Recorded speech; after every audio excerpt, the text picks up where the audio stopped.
Il y a réellement, scientifiquement, un changement climatique, monsieur Legendre? Ah oui, bien sûr, oui, oui.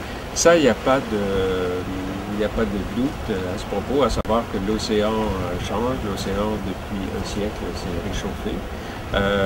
Il y a une augmentation de la concentration du gaz carbonique, le CO2, qui a été dissous dans l'océan, qui est très considérable, donc qui entraîne un changement de l'acidité de l'océan. Donc tout ça, ce sont des faits avérés, certains, quoi.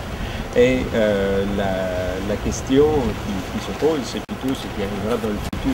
Donc on sait ce qui s'est passé depuis un siècle, et maintenant, où allons-nous? Il faut nécessairement un Kyoto pour la mer? Bien, en un sens, Kyoto a un rôle aussi sur la mer, parce que l'idée de Kyoto, c'était de ramener donc les émissions de gaz carbonique de l'atmosphère au niveau de 1990.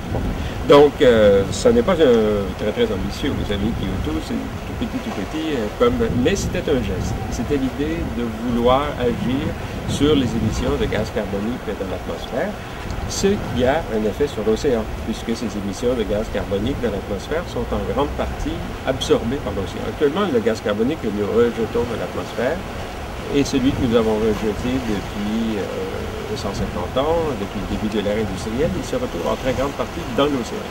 Il a été absorbé par l'océan.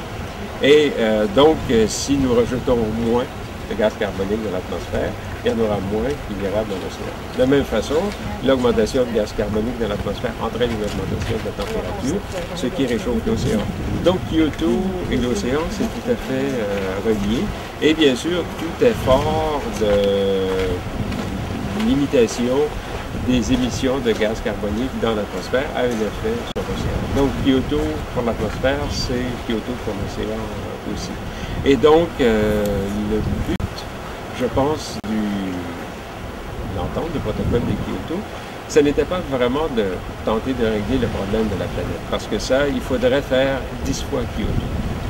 Donc beaucoup plus. Il faudrait réduire beaucoup plus. C'était de faire un premier geste, d'entraîner les États à se dire, il y a un problème, reconnaître qu'il y a un problème, et de dire, nous allons tenter de faire quelque chose. Et c'est un premier pas dans un engrenage visant éventuellement à stabiliser et à réduire les émissions de gaz carbonique de l'atmosphère. Donc, à votre réponse, à votre question, il y a oui, il faut un Kyoto pour l'océan, mais c'est le même Kyoto que pour le reste de la planète.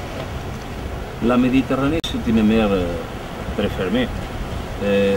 Ça veut dire que le changement climatique sera plus fort dans la Méditerranée que dans les océans plus ouverts? Pas forcément. Donc la Méditerranée, enfin chaque océan a ses réactions donc au changement climatique. L'océan, par exemple, l'océan Arctique, avec sa banquise, donc gelée, qui fond donc de façon très importante, réagit beaucoup donc au changement climatique. La Méditerranée, par rapport à sa propre conformation, c'est-à-dire un milieu fermé avec des populations très importantes tout autour, effectivement sera très, très influencé. Mais c'est à la fois parce que c'est un bassin relativement fermé, et aussi parce qu'il y a une population qui augmente. La population côtière de la Méditerranée augmente à un rythme extrêmement considérable. Donc les grandes villes qu'on trouve le long de la Méditerranée, le Caire, presque sur la Méditerranée, donc Istanbul, Athènes, Marseille, évidemment Barcelone. Donc ce sont de très grandes villes, il y en a plusieurs, et les populations augmentent extrêmement rapidement. Donc la pression humaine sur la Méditerranée augmente très rapidement. Le bassin lui-même est un bassin relativement délicat en termes de stabilité. C'est-à-dire que les eaux au fond de la Méditerranée est profonde. C'est une mer qui n'est pas très grande, mais qui est très profonde. Donc plusieurs milliers de mètres de profondeur.